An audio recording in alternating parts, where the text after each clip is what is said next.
మహాశివరాత్రి వేళ ఉగ్రదాడి జరగవచ్చని నిఘా వర్గాల హెచ్చరికల నేపథ్యంలో గుజరాత్లో అప్రమత్తత ప్రకటించారు. పాకిస్తాన్ నుంచి గుజరాత్లోని కచ్ జిల్లాలోకి 10 మంది ఉగ్రవాదులు ప్రవేశించారని కేంద్రం హెచ్చరికలతో భద్రత కట్టుదిట్టం చేశారు. ప్రముఖ కట్టడాలు సహా దేవాలయాలకు భద్రత పెంచారు. ముందు జాగ్రత్త చర్యగా ఢిల్లీ నుంచి 2 ఎన్ఎస్జీ బృందాలు అహ్మదాబాద్ చేరుకున్నాయి. భద్రతా పరంగా ఎలాంటి ఇబ్బంది లేదని ముఖ్యమంత్రి ఆనందీ పటేల్ స్పష్టం చేశారు.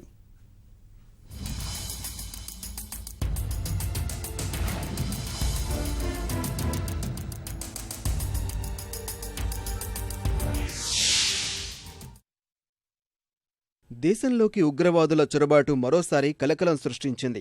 ఈసారి గుజరాత్లో పాక్ ఉగ్రవాదులు ప్రవేశించారని నిఘా వర్గాలు హెచ్చరించాయి.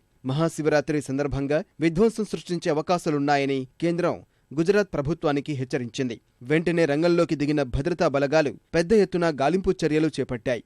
అహ్మదాబాద్ విమానాశ్రయం సహా కీలక ప్రదేశాల్లో భద్రతను పెంచారు. తనిఖీలు ముమ్మరం చేశారు.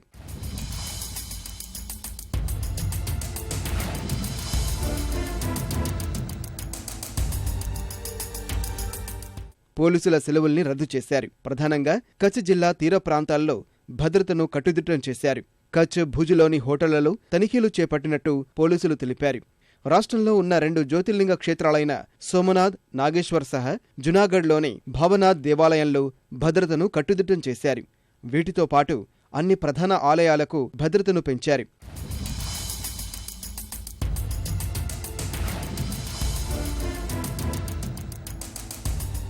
ఎలాంటి అవాంఛనీయ ఘటనలు జరగకుండా చర్యలు తీసుకున్నట్టు రాష్ట్ర ప్రభుత్వం ప్రకటించింది.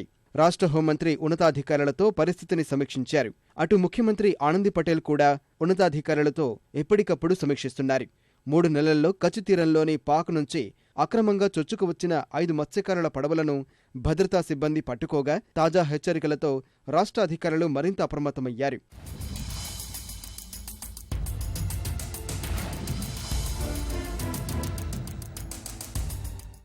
ముందు జాగ్రత్త చర్యగా గుజరాత్ ప్రభుత్వం అభ్యర్థన మేరకు కేంద్రం ఢిల్లీ నుంచి 4 ఎన్ఎస్జీ బృందాలను అహ్మదాబాద్కు పంపగా వాటిలో ఒక బృందాన్ని ప్రసిద్ధ సోమనాథ్ ఆలయానికి పంపారు. తీర ప్రాంతంలో తీర రక్షక దళం, పాక్ సరిహద్దు వద్ద బీఎస్ఎఫ్ దళాలు నిరంతరం పహారా కాస్తున్నారు.